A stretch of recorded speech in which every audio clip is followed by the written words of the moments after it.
Ladies and gentlemen, from the Universal Church of Freedom, Peace and Justice, Deacon Gerald Celente. Hello, this is Deacon Celente of the Universal Church of Freedom, Peace and Justice. 3 words that governments don't allow us to have anymore. On the peace front, this past week, celebrations of Ramadan, Passover, Easter Sunday, barely a peep about peace. And the Pope Francis on Sunday called for peace in Ukraine. Oh, did he? Quote, "May there be peace for war-torn Ukraine, so sorely tried by violence and destruction of the cruel and senseless war into which it was dragged. In this terrible night of suffering and death, may a new dawn of hope soon appear." That's it. That's all he said about it. What are you doing to make that happen? Hope?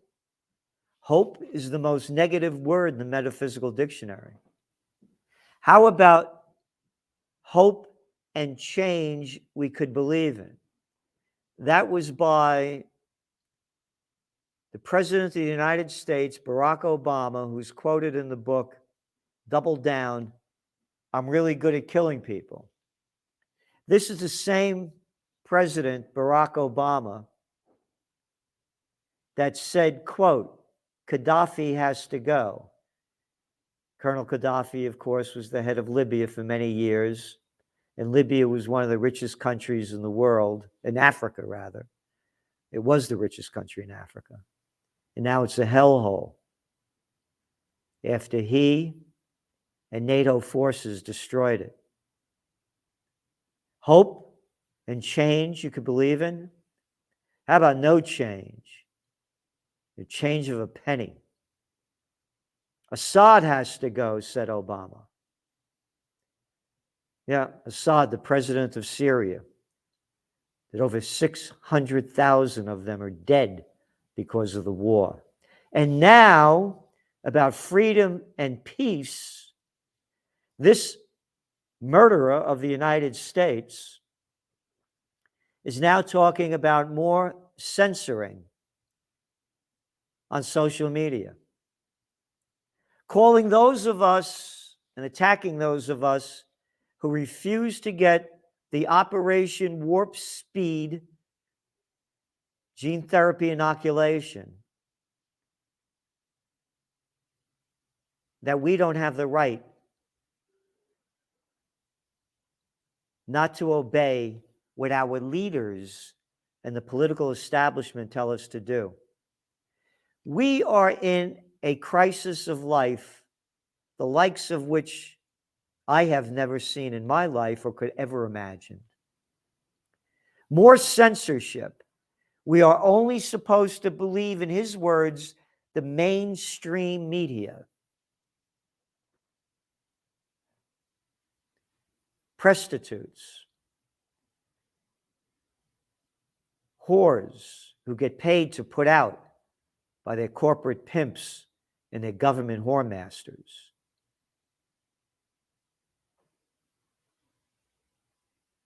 Could you imagine more censorship?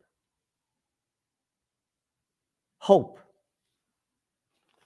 The Pope, that's it. Nothing on Monday, nothing on Tuesday, nothing on Wednesday, nothing on Thursday, nothing on Friday, nothing on Saturday. No calls for peace. Nope. Just calls for more war. White House says nothing will dissuade U.S. from arming Ukraine. The Russian diplomats accused the United States of adding fuel, that's a quote, to the conflict. It said, "We call on the United States and its allies to stop the irresponsible militarization of Ukraine," which implies unpredictable consequences for regional and international security. Responding to these statements, the U.S. State Department spokesperson, Ned Price, a former member of the CIA and obviously still a current one, that is the spokesperson for the U.S. State Department. And this is what we're supposed to believe according to the Nobel Peace Prize winner, Barack Obama. The Russians have said some things privately. They have said some things publicly. Nothing will dissuade us from the strategy that we've embarked upon. Price said that if Russia is concerned that the White House is providing billions of dollars worth of security assistance to our Ukraine partners, then we are guilty as charged. That's a quote. Guilty as charged for more murder, rather than talking about peace. And now what do we have? Well, this Thursday, President Biden announced $800 million in new military lethal weapons for Ukraine. Biden said that the $13.6 billion approved last month by Congress for military and humanitarian assistance was almost exhausted. And Biden said that they would be expected that they would need more arms for Ukraine beyond the $800 million. So now we're heading toward $14 billion going to Ukraine to keep a war going. That's not our responsibility. We are totally against the invasion. This has been going on between Russia and Ukraine for centuries.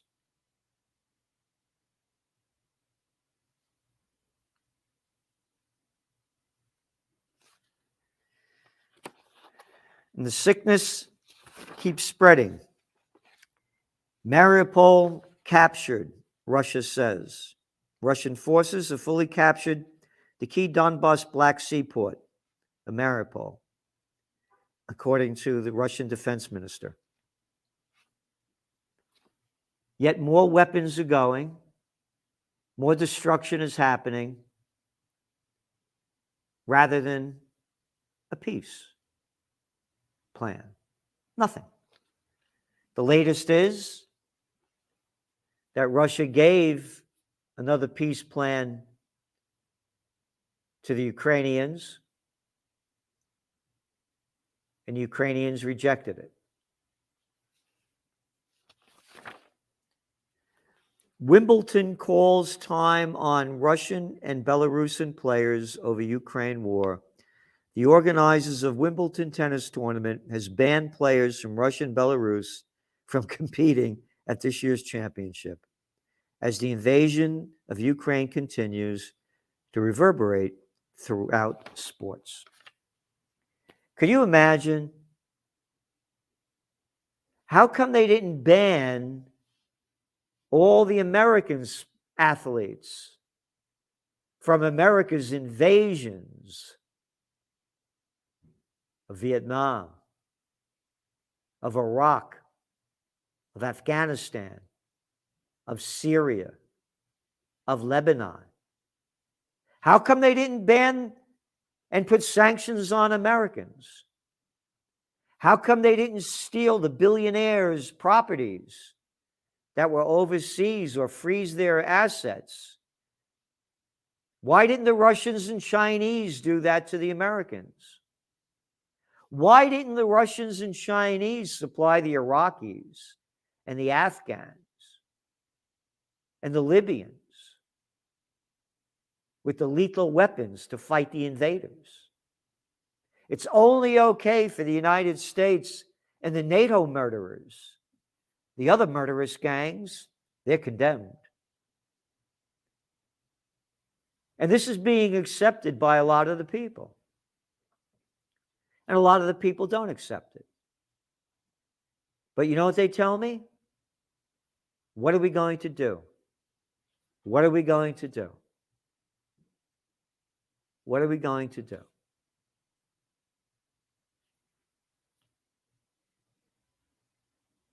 That's it. Can't do anything.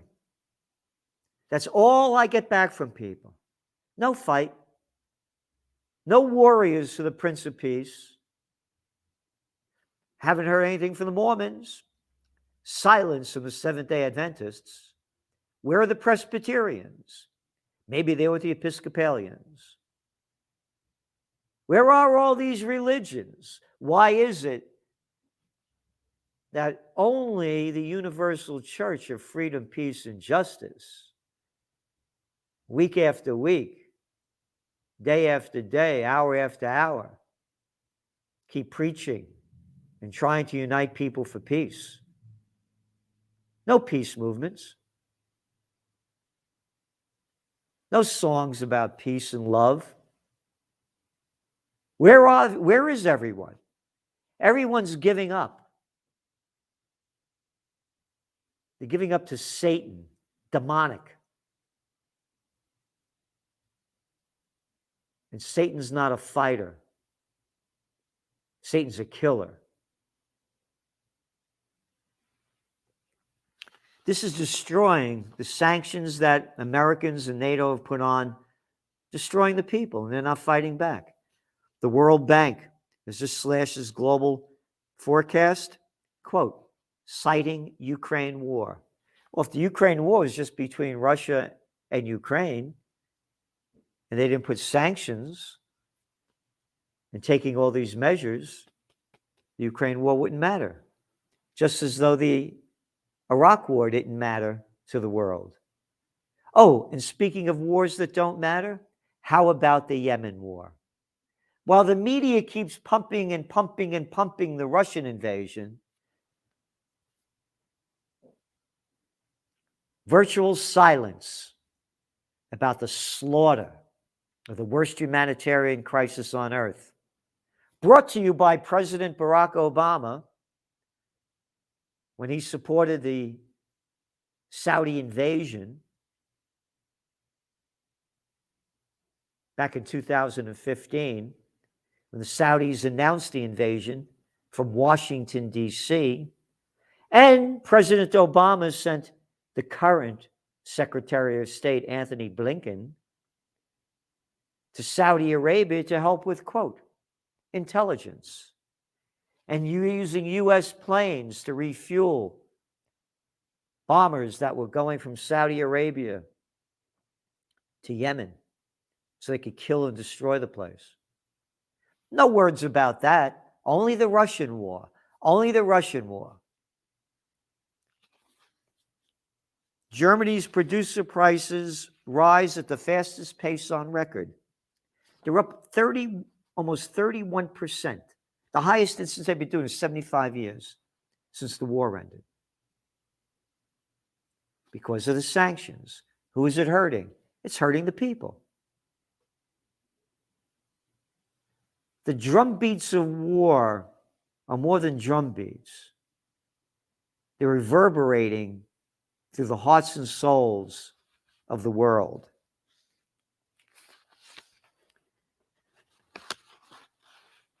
Israeli attacks worshippers at Al-Aqsa Mosque.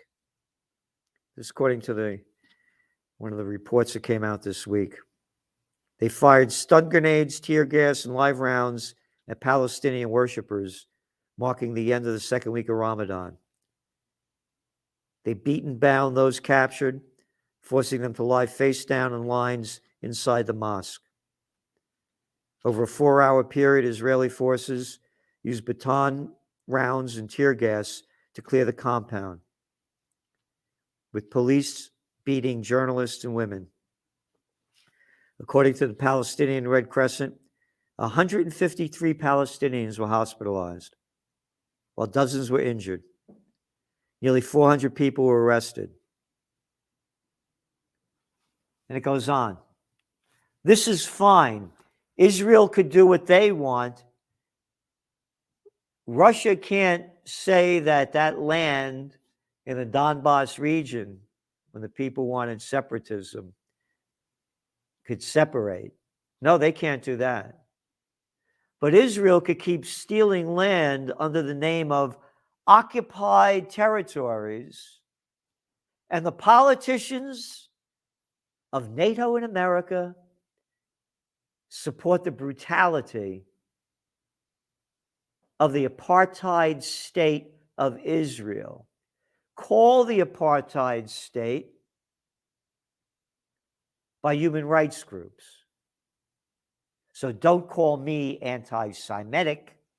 And these aren't Semites. They're Ashkenazi Jews from Eastern Europe.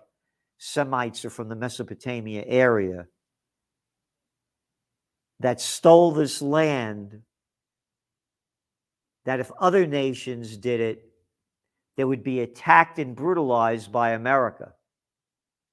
No words of this in the mainstream news. Little stories pop out. They call it settlements. Isn't that a nice word? Settlements. Stealing land and building on it. Israel was this big when they illegally gave it to them at the end of World War II. And now it's that big. Occupied territory. Do as I say, not as I do. That is the politics of the times.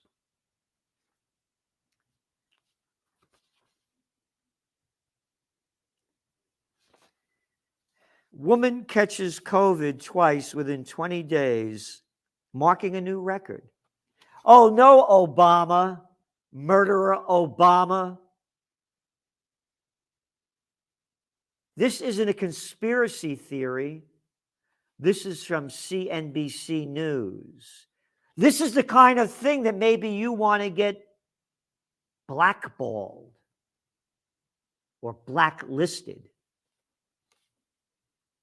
A healthcare worker tested positive for the Omicron strain of the coronavirus just 20 days after having an infection caused by the Delta variant. The case study of a 31-year-old woman who was fully vaccinated and boosted is to be presented by researchers at this year's European Congress for Clinical Microbiology. The 20-day gap between the infections is the shortest known. And again, the facts are there. The drug lords lied to us. They said the vaccine was 95% efficacy rate and 2 shots was all you need. And now it's 3 shots and 4. They're robbing us of our freedom. We have no peace. Suicide rates are up. Mental illness skyrocketing. They suck the joy out of life and are bringing us death. Could you imagine if you were a Ukrainian and you had to leave behind everything that you own because your country's at war? Everything that you worked for destroyed because your government will, quote, fight to the end. That's the quote that the Prime Minister of Ukraine has said. The end. Like the end of a movie, the end. What good is it to die for no cause? Why don't you have peace and you don't have to have the end like that? This is going to continue to escalate. Even when the war is over, the United States and NATO have made it perfectly clear of what their goals and their intentions are. We're hearing it over and over again that it's to attack Russia and stop them from any kind of agreement that will bring peace, because no one's said a word about it anywhere, any place. We also heard from Janet Yellen, who's the Treasury Secretary, saying that they want to impose as much punishment on Russia as possible. So they're going to keep this going unless we have peace. So again, there is all those people out there that say we can't do anything. Just sit back and take it. I'm not going to do that. I'm a warrior for the Prince of Peace. And all the religions whose God believes in peace. And those are the religions we all have to unite under the God of peace, or the God of freedom, and the God of justice. Please do what you can to spread the word. Donate what you can, and let's get this movement moving much faster and much broader than it is. Because united, we stand. Divided, we will die. Amen and amen.